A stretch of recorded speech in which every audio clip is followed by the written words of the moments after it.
Anthony Arbing here with Coach Blanch. Poland wins tonight over Hubbard, 40-26 final score, and they lock up yet another NE8 championship. You already had it won, but this one's a big one because it gives you it outright. You know, we were talking before the game how much of an emphasis that was to make sure the girls stayed focused and won to win it by yourselves. Coming out and doing it in the last home game of the season, what'd that feel like? I'll tell you, it's a great lesson. It's been very stressful, draining. We've talked about that before. Mentally, physically, everything. But I'll tell you what, this group's overcome a lot. And we've been doubted before. That's nothing new here. But some of the things that went on this year and, you know, some of the struggles we've had, these kids really had to dig deep. And I know it was easy just to sit back and be like, there's no way they're going to do this. And these kids battled through the ups, through the downs, and made it happen. It's very rewarding, and you know, I really am not good at sharing, and so just getting part of it, you know, really wasn't going to be good enough. You know, we've come this far. I wanted to finish it out and win it outright, especially for our seniors. I mean, I can't tell you how happy those kids are. And to see how happy they are tonight means the world to me. I mean, I'm just excited for them.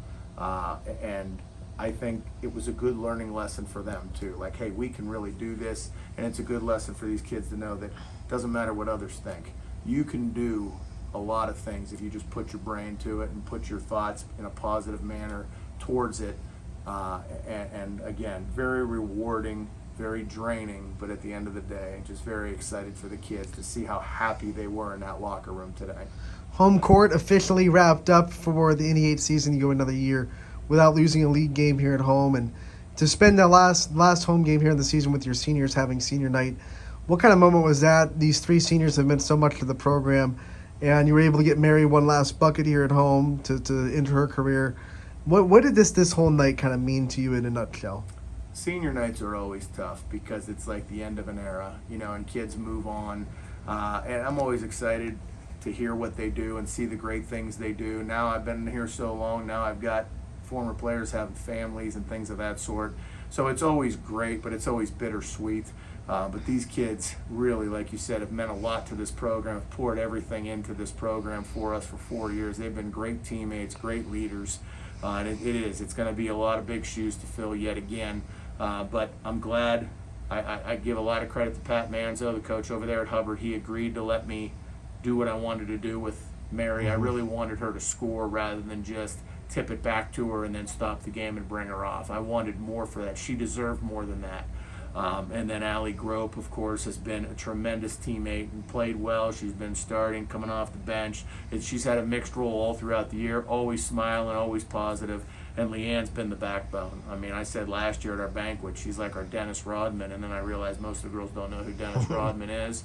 But that was a compliment because she does all the dirty work that really doesn't get a lot of notoriety. But without her this year, she's really been the backbone for us and kept us tough, kept us mentally focused, and just had a lot more dropped on her shoulders as well when Mary went down. So again, very proud of what they've done. They've earned every step of it, but most of all, just I love them dearly and I wish them nothing but the best. Coach, we have to talk about tournament time now. That's what you're looking ahead.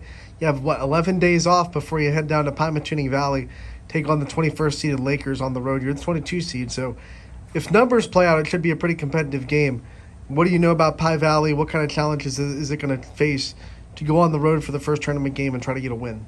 Listen, every game's a challenge, and I'll be honest with you, I'm not really focused on Pie Valley yet. I've really been focused on who we've been playing recently and wrapping this up, and the reason being is I've given the girls the next couple nights off just to kind of get out of the gym, recharge the battery, and I'm going to use that time to really dive into Pie Valley. And like I said, I don't know much about them, but this year you can't look at our schedule and tell us one game that's been a cakewalk.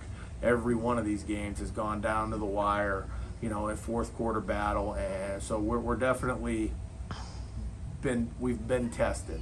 So I'll dig into their schedule and see how well they've been tested, who they've played, the kind of competition, the style they play. But I don't expect an easy battle from anybody because nothing's been easy this year. I'm just grateful for the opportunity, and if we win that game, we're able to win a sectional championship and put another plate on the wall outside. represent another accomplishment and championship for this group. So that's really what I'm hoping we're able to do, but I know we'll be ready. All right, Coach, that wraps up another regular season here in Poland. Another NE8 championship, 6 in a row. Congratulations, and we'll talk to you again real soon. 7, but who's counting? Set is 7 in a row. You're just, yeah, I understand. You're good.